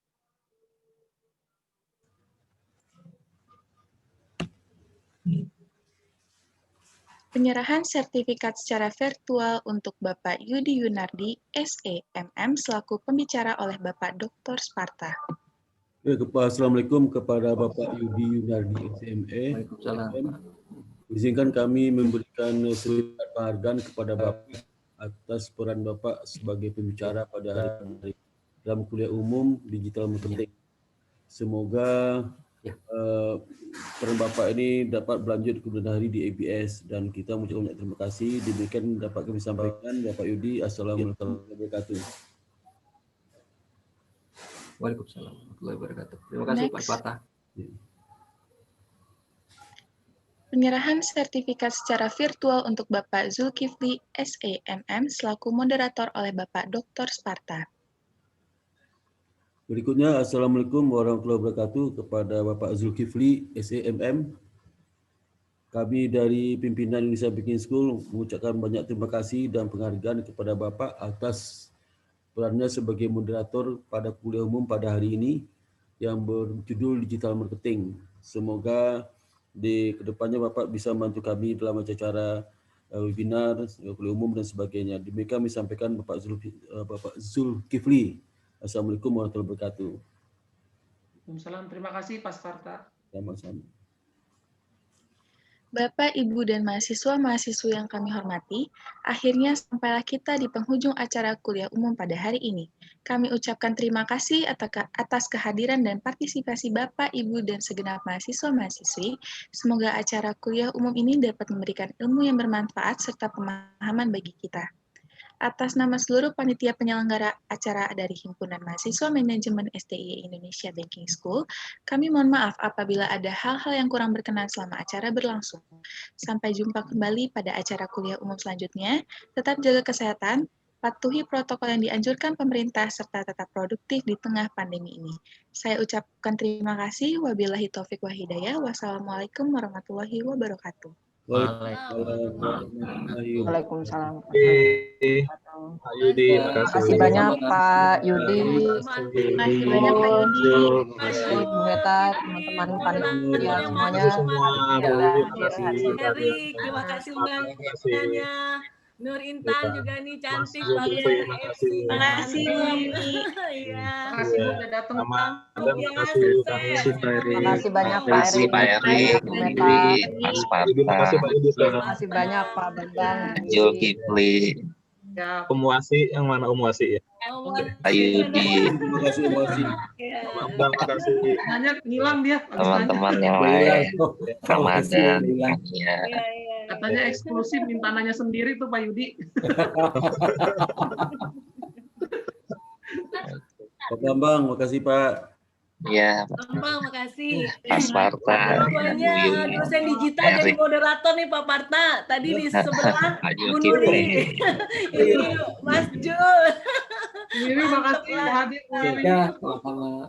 Ya, tadi ada modalku. Assalamualaikum. Iya. Waalaikumsalam. Terima kasih. Terima kasih semua. Pamit. Ya. Terima kasih Ya, semua. terima kasih banyak. Terima kasih banyak semuanya. Ya, Pak Yudi, Pak Sparta. Ya. Terima kasih. Ramadan, sukses Jul, ya. sukses, Jul. kerjanya ya. Ya, terima kasih banyak. Terima kasih banyak. Ya, sama. Izin lab ya. Assalamualaikum. Ya, Waalaikumsalam. Terima kasih banyak. Jul, sukses Jul. Terima kasih Pak. Mohon maaf kalau ada kekurangan ya Pak. Iya bagus tuh, banyak senyum ya. Ya Pak Yudi ya, cerah. Pak Yudi keren Pak Yudi. Ya. Masih banyak Pak. Sebenarnya kalau mau digali nggak cukup Pak. Makanya, ya. Justru saya juga pengen sharing ini nih, pengen nimba ilmu nih sama Pak Yudi nih tentang digital marketing juga nih. Boleh, kapan? Nanti kapan-kapan kita ngobrol lagi Pak Yudi. Kita ini butuh input juga, insight juga dari Pak Yudi nih. Jul. Ya Pak. Penerapan digital marketing untuk ABS Jul. Ya Pak. Implementasi digital marketing ke ABS. Iya tuh, bener banget tadi usulan Pak Yudi tuh, makanya kalau Project udah bergerak ya Pak, semua teman-teman. Pak butuh ini juga nih Hima, dari Hima Manajemen, boleh tuh. Kalau ya, kita perlu Jul, kalau perlu ya, kita jualan di online shop itu. Betul Pak. Online shop jualan aja lah. Jualan produk mahasiswa jualan gitu. Program mahasiswa, program-program itu. Iya betul. Itu seminar semua macam. jual aja di situ. Bagus buat akreditasi juga, Pak. Iya. Inkubator bisnis manajemen ya, Pak. Tokopedia jualan Iya, betul. bikin produk pelatihan jualan Tokopedia. Iya, betul. Hukuman Tuh, Ramadan, dengerin tuh katanya. Pesan-pesan ini, Pak Yudi tuh. Ramadan sama Kania bikin inkubator bisnis manajemen ya. Iya. Siap. Ada toko kita di Tokopedia, ada tokonya. Isinya program, produk EBS segala macam.